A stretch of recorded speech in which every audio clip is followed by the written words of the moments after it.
소울 음악의 데모라고 불리는 지금 가수 이미숙 씨, 나나의 사랑은 가고, 그 노래 많이 기억을 하실 텐데요. 이분의 굴곡진 인생사가 오늘 새삼 화제가 됐습니다. 먼저 노래 영상으로 소개해드리도록 하겠습니다. 도름 믿어왔던 그 사람 돌아설 줄이야. 예전에는 몰랐었네.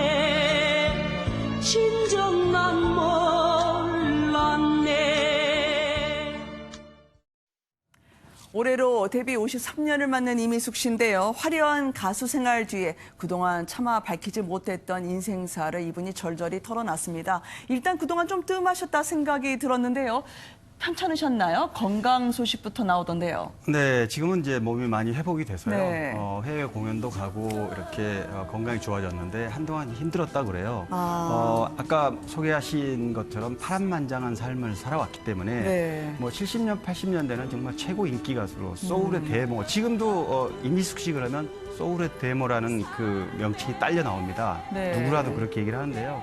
그만큼 당시에 유명했지만 탄생부터 그다음에 대마초 파동에 연루된 억울하게 네. 그리고 또 2번 결혼했다가 2번 다 이혼해서 본인이 낳은 자녀도 없고 네. 죽은 친구가 남겨놓은 2 아들을 양아들로 삼아서 혼자 생활해 왔습니다. 그래서 방송이라든가 이런 활동을 좀 많이 못했고요. 주로 라이브, 미사리 카페라든가 아니면 이태원 라이브에서 활동을 많이 하셨는데 지금 뭐 건강을 좀 회복하셨다 그러니까 네. 다행인 것 같습니다.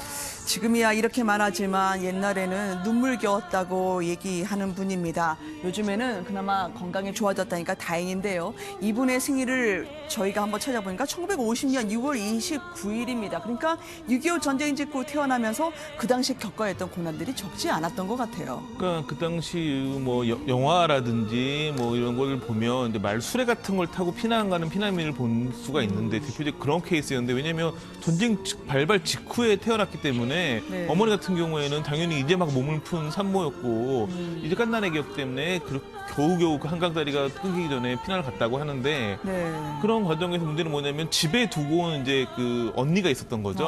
언니랑 이제 할아버지가 집에 있어가지고 한강을 다시 헤엄쳐가지고 아버지가 찾으러 갔는데 네. 결국은 딸을 구하기커녕 그 납치돼가지고 끌려갔다고 하고 그 다음에 아버지를 만나지 못했다고 하기 때문에 이게 뭐 그때 돌아가셨는지 어떤지 생사도 모르고 지금 살아계시면 이제 100세도 넘는 나이라고 하는데 그렇죠. 그렇다고 하고 근데 결국은 그렇게 찾으러 갔던 언니 같은 경우에는 숨어 있다가 굶어서 죽었다고 하고 뭐 그런 사연들 그러니까 전쟁을 통해 가지고 그러니까 본인 가정에는 평화라는 단어가 없었다고 얘기를 하는데 그만큼 좀 어려운 시절을 보냈다고 합니다. 그 이후에도 뭐 결혼을 했는데 2번이나 결혼에 실패하고 그 과정에서 너무 충격을 받아가지고 자살을 시도하기도 하고 굉장히 네. 굴곡진 인생을 살아왔습니다. 6.25 당시에 납치당했던 아버지를 회상하시는 이미숙 씨인데요. 이분이 아마 이제 이산가족 찾기 때도 아버지를 찾으려고 노력을 상당히 하신 걸로 들었거든요. 네. 그런데 이제, 나중에 들은 얘기인데, 작은아버지가 15살 때, 이미숙 씨가 5살, 이제 간 아이일 때인데, 본인은 기억을 못하지만 작은아버지가 아버지가 끌려가시는 걸 봤다. 그렇기 때문에 아버지가 납치당하신 걸 알았기 네. 때문에 이제 그렇게 아버지를 찾으려고 했었고요. 뭐 지금 살아계신다면 지금 시점으로는 101세라고 그러시니까 네. 아마, 북한에 만약에 계셨다 하더라도 네. 돌아가셨을 걸로 추측이 되는데요. 그렇게 본인 스스로가 전쟁통에 태어나서 네. 힘든 과정을 살아왔기 때문에 여러 가지 어려움을 많이 겪었고요. 어린 나이에 23살, 4살에 결혼했다가 결혼에 실패하고 5개월 네. 만에 이혼하고 또다시 또다시 재혼을 했는데 또다시 이혼하는 이런 아픔. 그리고 또 가장 가슴 아팠던 거는 사실 70년대 중반에 대마초 파동이 가요계에 굉장히 네. 거세게 불었는데 이미숙 씨는 당시 그 대마초를 많이 했던 가수들과 같이 공연을 다녔다고 그래요. 그래요? 그러다 보니까 본인은 절대로 대마초 한 적이 없는데 대마초 피운 가수로 몰려서 억울하게 6년간 활동을 못했다. 네. 그래서 가수 활동에도 꼬였다 이렇게 얘기를 하고 있습니다. 그런 굴곡진 반세기 노래 인생이 아마 이미숙 씨 노래 한의 정서로 담긴 것 같습니다. 내 하나의 사랑 가고 얼마나 많은 분들이 부르시는 노래입니까? 후배분들도 보면 정말 우리가 보는 굵직굵직한 스타분들이 이분 아래 있었더라고요. 그러니까 뭐 남진 나훈아, 조용필 뭐 이런 분들이 다 후배라고 하는데 네. 사실 남진 나훈아 씨 같은 경우에는 나이는 30살 정도 많거든요. 아, 근데 그래요? 워낙 이제 16살에 데뷔했기 때문에 데뷔 연차가 빠르기 때문에 지금은 뭐 그런 게 많이 흐트러졌지만 가요기 같은 경우에는 데뷔에 따라 가지고 선후배 관계가 굉장히 엄격한 조직이었기 그렇죠. 때문에 후배들이 없다라고 하니까 뭐 굉장히 얼마큼 오랜 기간 활동한 가수인지를 알 수 있고 네. 이게 요즘 같으면 이게 대마초 파동이 있을 수가 없는 게 다 검사해가지고 몸에서 그런 반응이 그렇죠. 안 나오면 간단한데 그 당시에는 진술만 가지고도 억울한 사람도 많이 생겼고 그랬었는데 그런 부분에 어려움을 겪었지만 또 다행히 80년대 그 방송 출연 금지가 풀리면서 다시 활동 시작하면서 또 히트곡을 내면서 굉장히 뭐 70년대에 큰 전성기를 누렸고 80년대에도 큰 사랑을 받았던 그런 가수였습니다.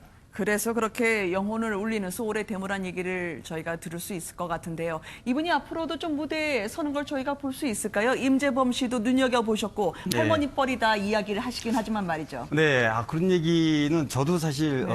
가요 쪽 저도 궁금해서 그 당시에 70년대 활동했던 그 가요 제작자들과 좀 알아봤더니 그게 어떻게 나왔느냐면 임태근 아나운서는 70년대 굉장히 유명했던 아나운서입니다. 네. 그리고 이미숙 씨 역시 70년, 80년을 거쳐서 최고의 소울 데모, 최고의 인기 가수였기 때문에 방송국에서 만나면 같은 임씨라서 네.